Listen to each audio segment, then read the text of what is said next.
tan sugerente, ha sido tan sugerente lo que estamos viendo esta mañana aquí, este intercambio de ideas de personas procedentes de distintas culturas y de distintas civilizaciones, podemos decir así, aunque todos deberíamos pertenecer a la misma, claro que sí, que eso ha generado un debate interesantísimo, extraordinario, entre todos los aquí presentes. Juan, por favor, también. Y Bernard vendrá ahora porque ha estado haciendo entrevistas todo hasta el último momento. Miren, amigas y amigos, tengo aquí más de 50 preguntas y estoy seguro que van a llegar algunas más. Hemos tratado de ordenarlas por conocimientos, por personas y vamos a intentar que en la hora aproximada de debate que tenemos podamos acercarnos de verdad al corazón de estas preguntas.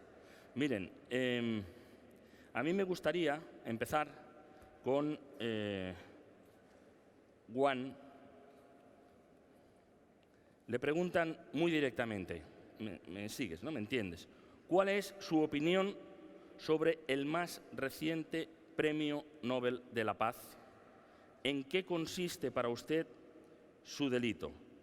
Nos lo pregunta Quique Díaz, que es un creativo. Es una pregunta muy directa, muy clara. Adelante. Okay. No te preocupes, no, ya, excusado. Sí. Adelante, sí. Yeah.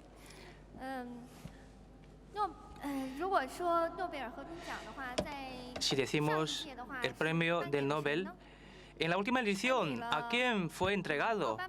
A Obama, de la Paz. Así que, cuando el premio está cargado de muchas cosas, entonces ya deja de ser tratar de una cosa, un premio, mero premio, sino está cargado de matices políticas, otras cosas. Ya no es pensamiento puro. Tenemos un dicho, lo del Dios, lo del César, lo del César. Política es política, pensamiento es pensamiento. El pensamiento puro, sin interferencia de la política, solamente así será un pensamiento puro, es mi opinión. Para Daniel Pipes, le preguntan también con mucha claridad. La historia nos muestra que donde hay un proceso de islamización hubo problemas. Por ello, dice el comunicante, estoy seguro que conoce lo que ocurrirá en Europa. La física nos muestra que el aceite y el agua no pueden mezclarse. ¿Qué recomendaciones puede darnos para afrontar esta situación?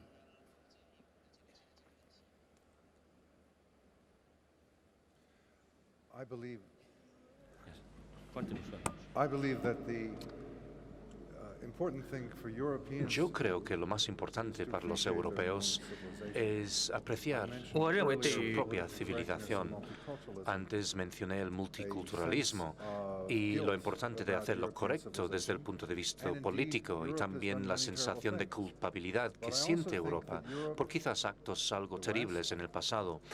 Pero pienso que el Occidente ha conseguido desarrollar ideas e instituciones que funcionan mejor que en cualquier otro sistema, el mercado, el gobierno, por ejemplo. Y como occidentales creo que deberíamos estar orgullosos de estos logros. Deberíamos apoyar todo lo que hemos logrado y resistir cualquier esfuerzo para cambiarlo. Lo que quieren hacer los islamistas es sustituir la ley islámica, la Sharia, por valores occidentales. Pero yo digo que no. Yo quiero que mantengamos lo que tenemos. Y yo creo que los musulmanes que vienen al Occidente, que acepten los valores occidentales. Y si no lo van a hacer, deberían volver a sus países de origen.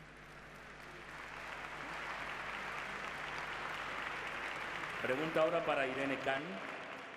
Dicen, obviamente usted no representa a la mujer musulmana.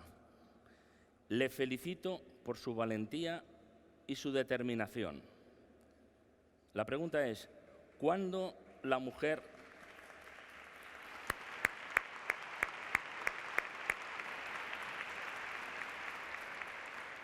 ¿Cuándo la mujer musulmana se podrá independizar de la sumisión doble que está sufriendo?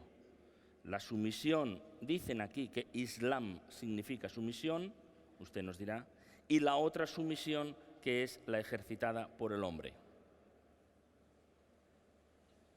Muy bien. Pues en primer lugar, me gustaría decir que yo pienso que represento a las mujeres musulmanes. La mujer musulmana no es solo un tipo de mujer, hay millones de mujeres musulmanes como yo. Yo represento a aquellas mujeres.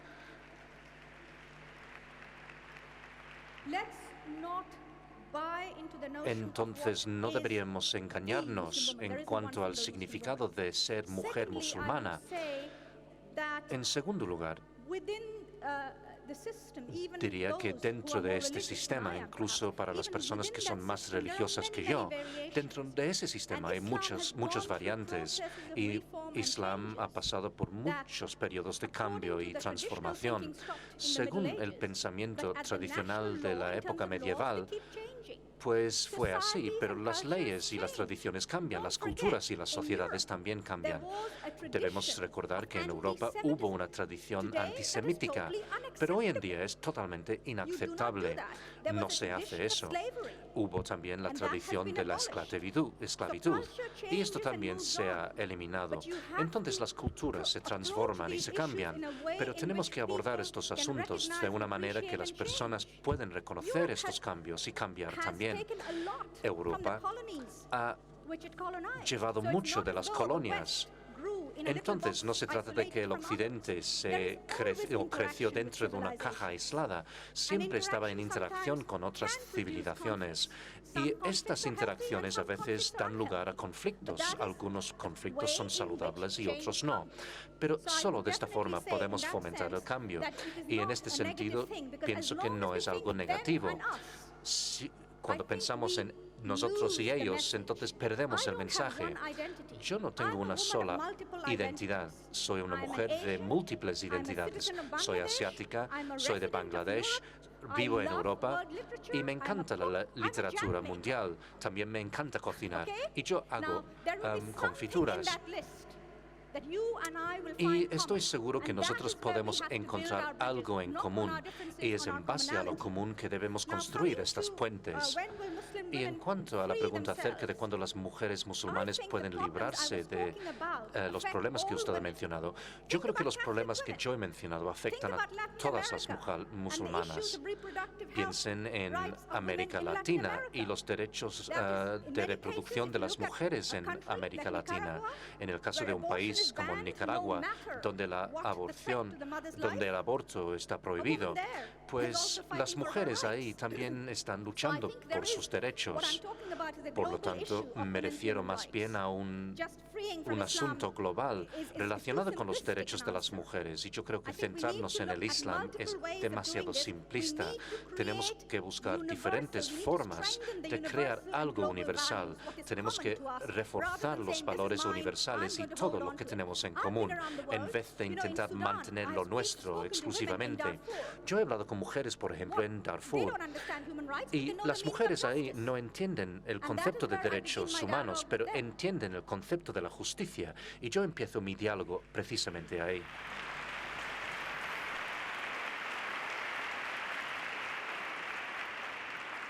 Yo tengo preguntas muchas para todos ustedes, pero si quieren también pueden replicarse unos a otros, basta que me indiquen para que convirtamos esto no solo en una entrevista, sino en un posible debate, si ustedes me lo dicen. Una pregunta para Bernard. Dice, la libertad. Los nacionalistas hablan de la libertad de autodeterminación. Los comunistas en Cuba hablan de la libertad del pueblo. Los progresistas hablan de libertad y estado de bienestar. Los capitalistas ultraliberales hablan de la libertad del mercado. ¿Es la libertad una commodity? ¿Qué es, si puede definir, la libertad? Dice, porque si no, Jesús, que es quien lo pregunta, dice, me queda que pensar que solo es la libertad que ansía un preso. ¿Qué es para Bernard la libertad que todo el mundo utiliza y que cree convertida en commodity? Quisiera primero disfrutar de su permisión de replicar, sí. de replicar. Quisiera replicar a Wang Xiaoping primero. Qué lástima. La China, por la primera vez de su historia, recibe un premio Nobel. Es la primera vez de la historia de su país que su país recibe el premio Nobel. En vez de estar feliz, en vez de mandar sus congratulaciones, sus felicitaciones a Liu Xiaobo, usted nos da la peor propaganda, que es un premio americano, que Obama ya lo recibió, que el pensamiento no puede estar mezclado con la política. ¡Qué lástima, señora! Wang Xiaoping, aquí está libre de hablar. Aquí puede decir lo que piensa usted realmente. Y no puedo creer un minuto que no sea feliz y fier, como se dice proud, fier. Contenta, orgullosa. Orgullosa de ver que su país recibió esta recompensa, Premio Nobel. Wang Xiaoping tiene la palabra. Tendrá que prestar. Que debería, usted ha dicho debería. Esta palabra debería no es una libertad. La libertad significa la libertad de elegir, porque tengo mi pensamiento, tengo mi manera de expresar.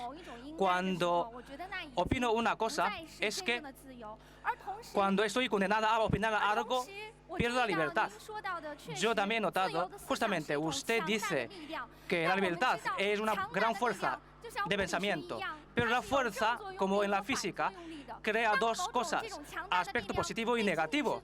Si la fuerza se usa solamente en su aspecto negativo para impulsar, para agrandar nuestra diferencia en el entendimiento, entonces yo creo que no debería ser así, no debería estar tan descontento.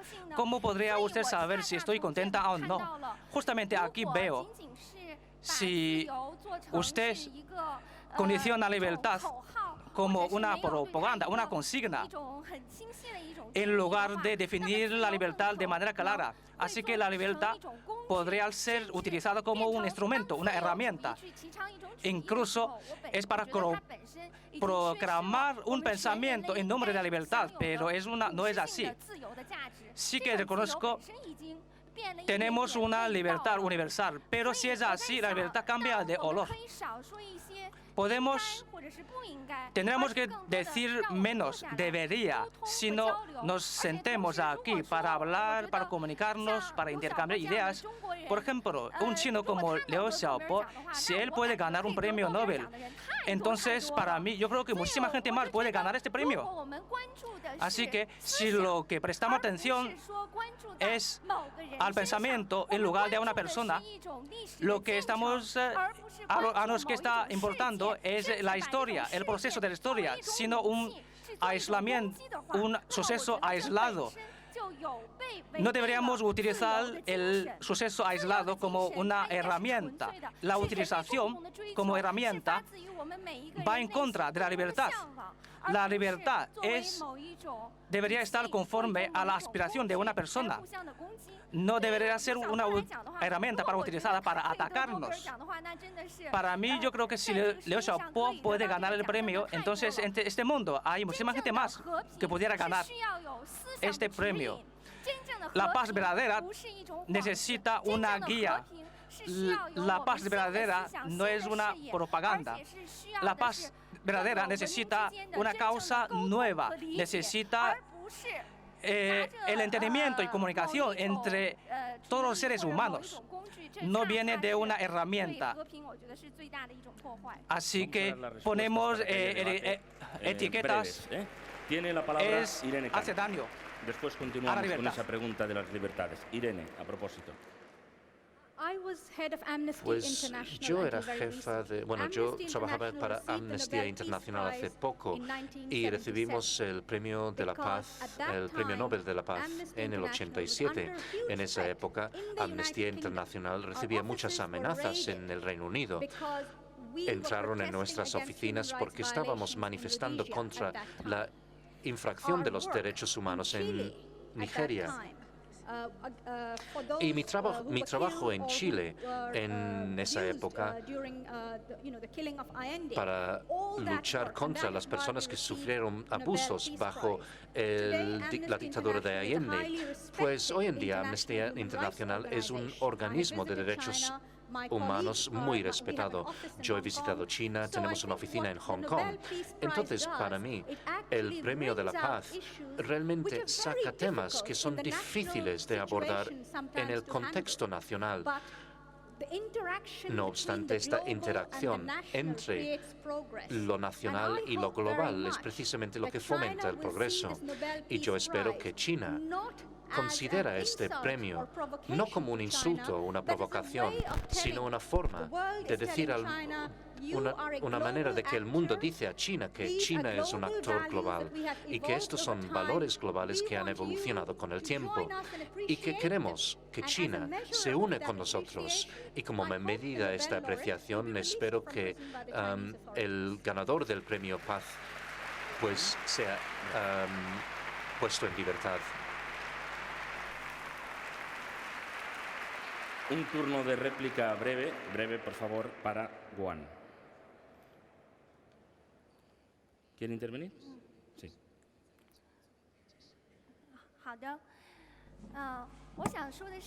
Lo que quería decir es,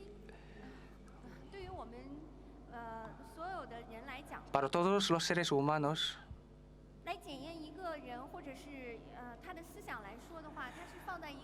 para verificar el pensamiento, una persona lo tenemos que situar en todo el proceso histórico. A veces yo pienso,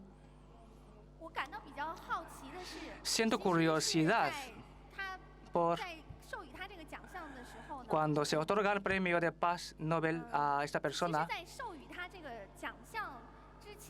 Antes de la entrega del premio,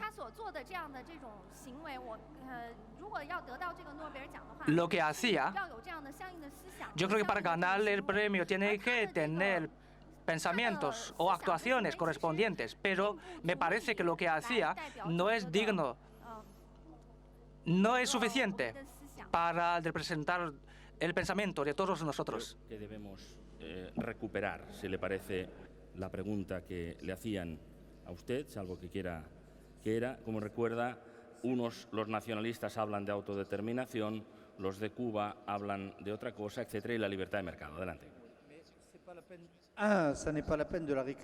No, no vale la pena recuperarla. Estamos aquí en el corazón mismo del problema. Acabamos de tener un ejemplo y lo siento porque usted es alguien brillante y una persona encantadora, pero estamos hablando de cosas serias.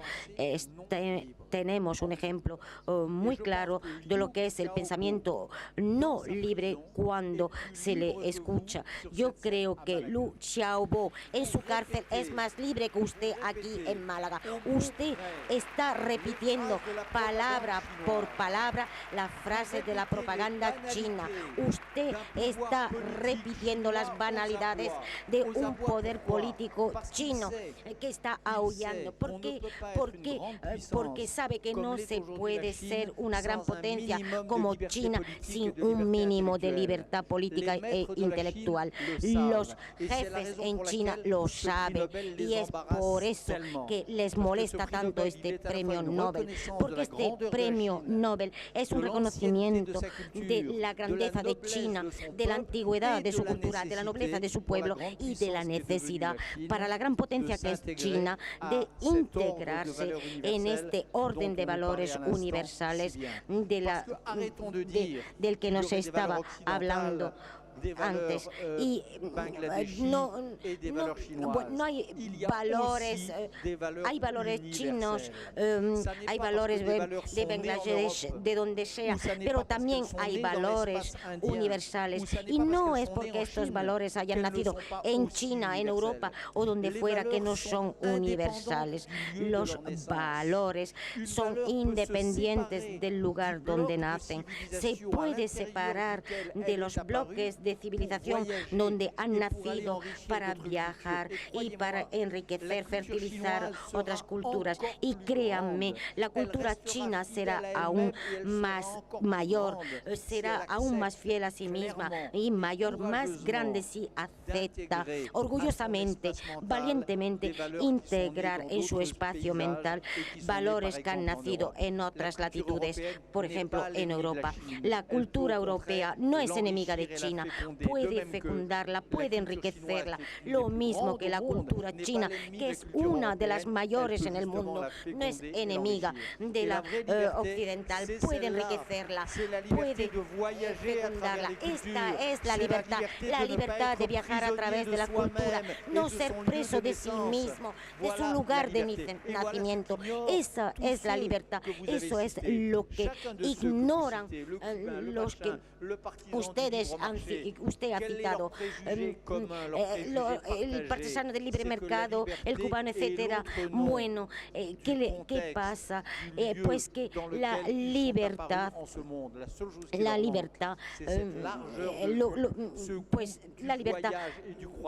no puede ver la libertad porque no tiene esa amplitud de miras que hace que uno sea verdaderamente libre. Y Liu Xiaobo es uno de los hombres más libres al día de hoy en el mundo, aunque esté en la cárcel. Bueno, tiempo.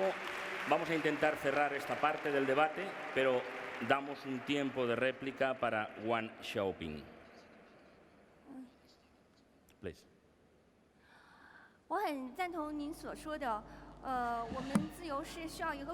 Libertad. Necesitamos una amplitud, una mayor amplitud. Siempre los chinos tenemos aspiración a la libertad. Lo que decíamos,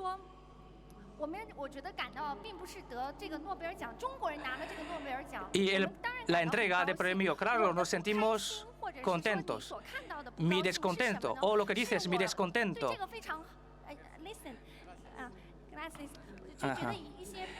El descontento que me dices me provoca una curiosidad.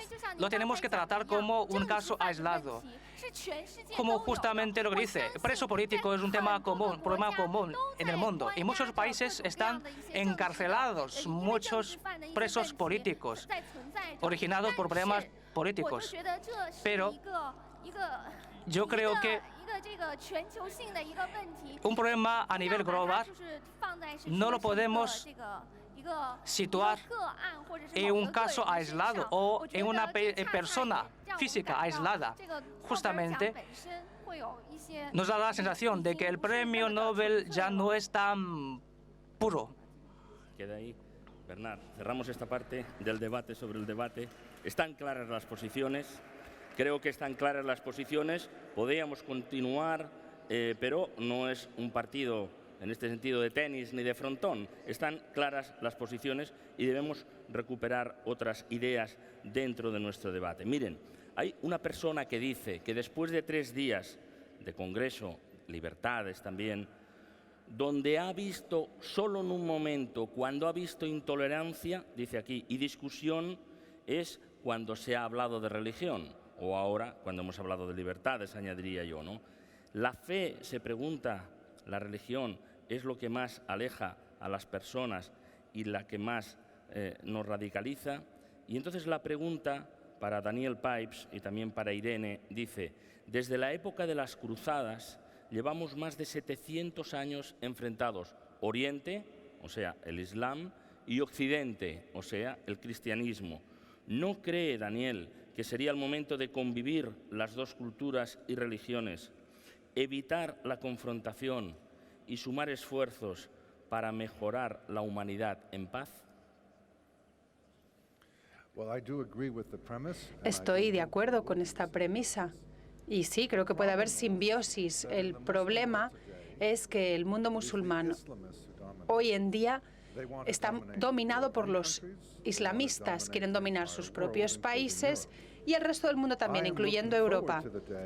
Yo deseo que llegue el día en que los islamistas no sean los que dominen el mundo musulmán. Para resumir, yo diría que el Islam radical es el problema y que el Islam moderado es la solución. Cuando el Islam sea moderado, cuando se dé en la mayoría de los países musulmanes y también en Occidente, en ese momento tendremos posibilidad de conseguir una simbiosis, una posibilidad de trabajar conjuntamente. Pero hoy en día eso no es posible. Existe una guerra entre la barbarie y la civilización. Hemos tenido el fascismo, el comunismo y ahora tenemos el islamismo. Y son tres movimientos radicales, utópicos, que quieren, a través de la brutalidad, imponer su punto de vista sobre el resto del mundo. Y yo lo rechazo de plano. Conseguimos acabar con el fascismo en la Segunda Guerra Mundial, hemos acabado con el comunismo y ahora tenemos que acabar con el islamismo. Después, sí podremos tener esa buena relación de la que se habla. Claro, tendríamos que tener buenas relaciones con Rusia, se dijo en su momento. Sí, claro que sí, pero antes de eso tenemos que terminar con el comunismo. Hace 60, 70 años se decía, ¿tendríamos que tener buenas relaciones con Alemania? Sí, pero antes tenemos que acabar con el nazismo. Así que vamos a acabar con el islamismo y después podremos tener esas buenas relaciones. Tiempo ahora para Irene Khan, cuando quiera. Sí, creo que necesitamos hacer una distinción entre ideologías políticas con las que podemos estar de acuerdo o no y la fe y las creencias religiosas de la gente. A menos que hagamos una distinción entre política y religión, nos meteremos en problemas y eso es lo que está sucediendo hoy en día. Esta confrontación no tiene tanto que ver con la religión, yo creo que tiene que ver con la política. Tiene que ver con la politización. El Islam se está utilizando como fuerza política, no porque a la gente le importe rezar 5 veces al día o ayunar en Ramadán. Lo que vemos en estos países radicales es opresión por parte de los líderes musulmanes. Un alto nivel de pobreza, alto nivel de desempleo, alto nivel de desempleo entre los jóvenes que no ven un futuro. Por eso se meten en Hezbollah y en Hamas, porque ahí encuentran algún tipo de salida para sus aspiraciones políticas. Occidente, en lugar de tratar esto como problema político, porque es parte de su política exterior, apoyan a algunos gobiernos musulmanes en algunos países musulmanes, es parte de la política exterior, pero empiezan a contemplarlo como una cuestión religiosa y esto es un error. Lo único que vamos a conseguir es que personas como yo, por ejemplo, yo estoy orgullosa de ser musulmana, me gusta mi religión, a mí no me gusta que se me meta en el mismo paquete cuando se habla así del Islam. Estamos confundiendo la religión con la política, es un error y lo creativo sería quizá dar otra etiqueta a esta ideología extremista. La lucha contra el barbarismo, contra el fascismo, contra el comunismo, contra el islamismo. ¿Qué será lo siguiente? La lucha contra el extremismo americano, porque todo esto son ideologías políticas y claro que sí, que va a haber luchas entre las ideologías políticas, pero no debemos confundir esta lucha contra ideologías políticas con la fe y la religión de las personas. Yo crecí en Bangladesh, a mí se me enseñó a leer el Corán, una vez a la semana teníamos clases de religión y a mí siempre se me ha enseñado o siempre he aprendido sobre las personas que aparecen en los textos, los musulmanes, los cristianos y los judíos. Tengo más en común con un judío que con cualquier otra persona de otra fe, por el tipo de comida, por las prácticas religiosas que tenemos, las tradiciones, tenemos muchísimo en común. Sin embargo, hay una ideología política que ciertos grupos están utilizando para promover una agenda política. Daniel, me gustaría expresar mi desacuerdo con uno de los aspectos que ha mencionado Irene. Irene culpas el desempleo y la pobreza. En el caso del fascismo y el comunismo también sucedió lo mismo. El islamismo es un cuerpo de ideas que es coherente y es muy poderoso, no importa quién uno sea, independientemente del género, la edad, el estatus socioeconómico, el lugar del que uno proceda. Si uno mira de cerca, se da cuenta que son las personas de clase media las que se ven más atraídas. Los miembros de Al-Qaeda, por ejemplo, han recibido una educación, tienen dinero y tienen éxito. No es el lumpen proletario el que se acerca al islamismo. Estamos hablando de ideas. Estamos en una conferencia sobre ideas. No somos lo que comemos, somos lo que pensamos. Estas personas piensan y se sienten atraídos por estas ideas. Y nos tenemos que tomar estas ideas en serio y tenemos que vencerlas, igual que vencimos las ideas nazis y comunistas. ¿Puedo responder? Irene Cano. Sí, pero en cada ideología los líderes nunca han sido analfabetos. Son siempre las élites las que lideran a las ideologías. Me da igual que sea el comunismo, el fascismo o cualquier otro ismo. Y del mismo modo, la élite, en este caso, utiliza la ideología. Pero hay seguidores y creo que te equivocas si piensas que no pueden conseguir seguidores, no pueden conseguir el apoyo de las masas. Es que lo están haciendo.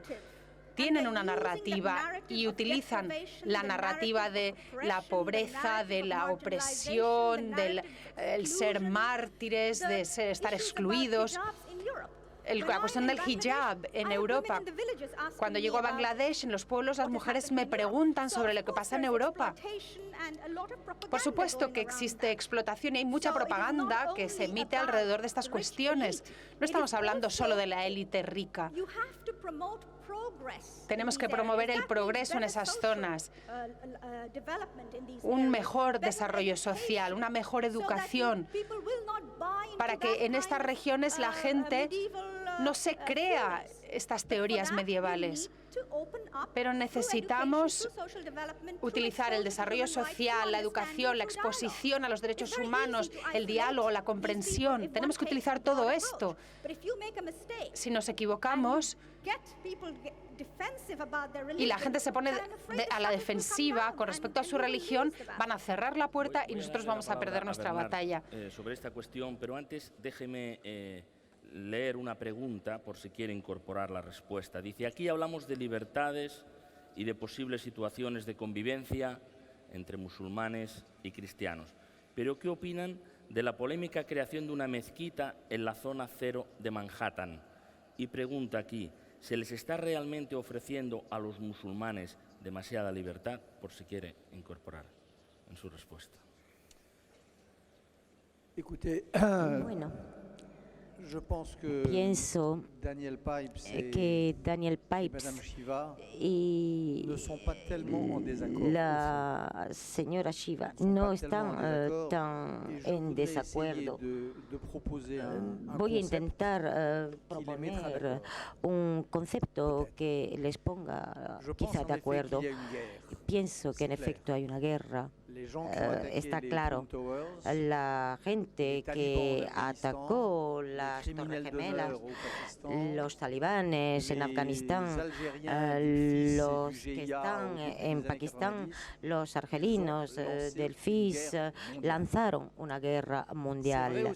Y también es verdad, y ahí es la señora que tiene razón, que esta guerra no tiene que ver con la religión, sino con la política. Y en cuanto a mí, he estudiado algunos de los casos que acabo de mencionar, he visto su genealogía y muy rápidamente llegamos a un paisaje político que no es familiar y no es un paisaje religioso, y es el paisaje aprendizaje de la historia de los fascismos europeos. Podría darles ejemplos muy determinados. Si miran la ideología de Ahmadinejad, sus maestros, sus libros, la ideología que conlleva no es el Islam, es el nazismo alemán, es la parte no digerida, no evacuada, no tratada del nazismo.